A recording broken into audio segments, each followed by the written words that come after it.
قرآن میں مذکور شدہ معلومات کا ایک اور اہم پہلو ماں کی کوکھ میں انسانی نشو و نما کے مختلف مراحل کی آگہی ہے۔ قرآنی آیات میں یہ بیان کیا گیا ہے کہ ماں کی کوکھ میں پہلے ہڈیاں وضع ہوتی ہیں اور پھر پٹھے جنتے ہیں جو ان ہڈیوں کے گرد لپٹ جاتے ہیں۔ پھر نطفے کو ہم نے جمع ہوا خون بنا دیا، پھر اس خون کے لوتھڑے کو گوشت کا لوتھڑا کر دیا، پھر گوشت کے لوتھڑے میں ہڈیاں بنائیں، پھر ہڈیوں کو ہم نے گوشت پہنا دیا، پھر دوسری بناوٹ میں پیدا کر دیا۔ برکتوں والا ہے وہ اللہ جو سب سے بہترین خالق ہے۔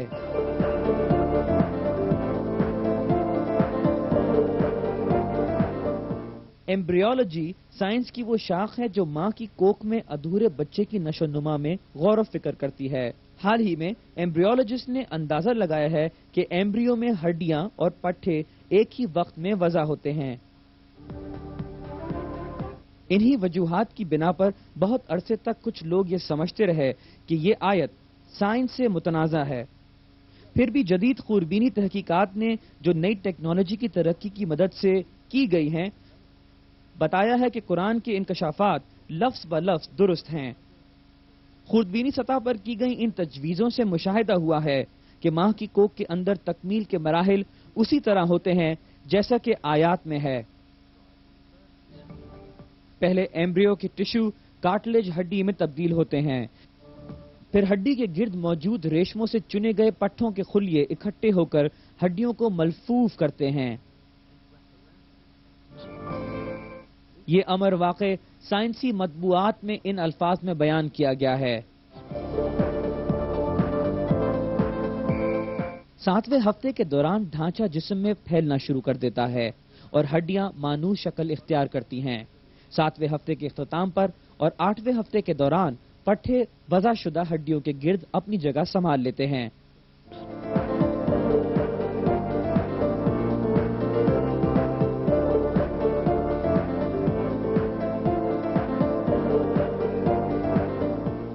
مختصراً انسانی نشو و نما کے مراحل جیسا کہ قرآن پاک میں بیان کیے گئے ہیں جدید ایمبریولوجی کی معلومات سے مکمل ہم آہنگی رکھتی ہے۔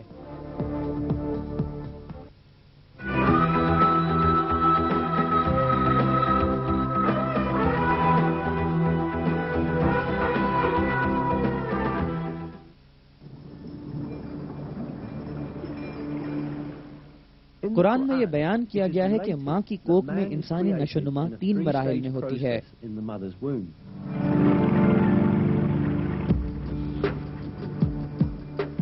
وہ تمہیں تمہاری ماں کے پیٹوں میں ایک کے بعد دوسری بناوٹ پر بناتا ہے، 3 اندھیروں میں۔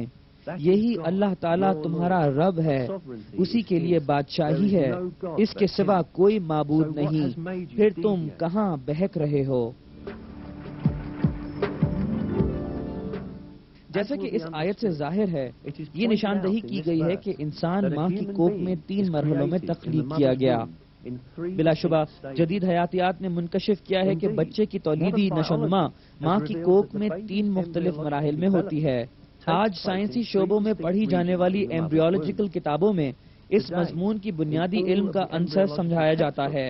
مثال کے طور پر بنیادی انسانی ایمبریولوجی میں یہ حقیقت بنیادی درس کے طور پر بیان کی گئی ہے۔ For instance, in basic human embryology, a fundamental reference text included embryology. This practice رحم میں زندگی کے 3 مراحل ہوتے ہیں۔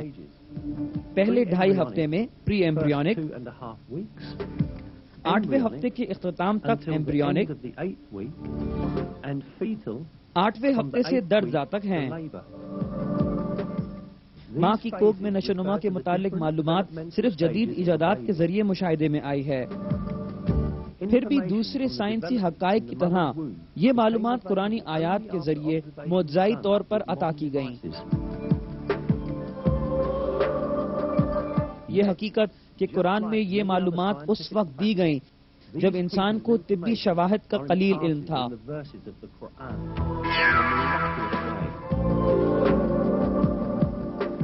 یہ واضح شہادت ہے کہ قرآن انسان کا کلام نہیں ہے بلکہ اللہ کا کلام ہے۔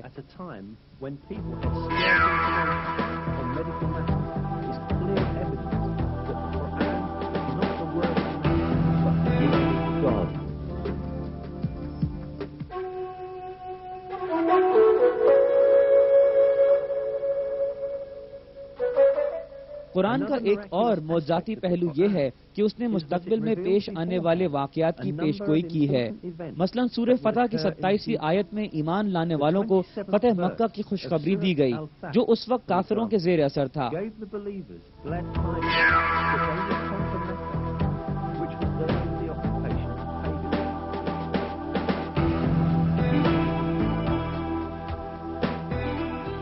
یقیناً اللہ نے اپنے رسول کو سچا خواب دکھایا کہ انشاءاللہ تم پورے امن و امان سے مسجد حرام میں داخل ہوگے، سر منڈواتے ہوئے اور سر کے بال کترواتے ہوئے، نڈر ہو کر۔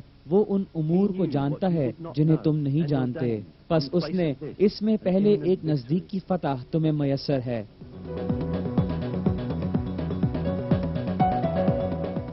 تقابلی جائزہ یہ ظاہر کرتا ہے کہ یہ آیت فتح مکہ سے پہلے ایک اور فتح کا اعلان کر رہی ہے۔ بلا شبہ ایمان والوں نے پہلے قلعہ خیبر کو فتح کیا جو یہودیوں کے زیر حکومت تھا، اور پھر مکے میں داخل ہوئے۔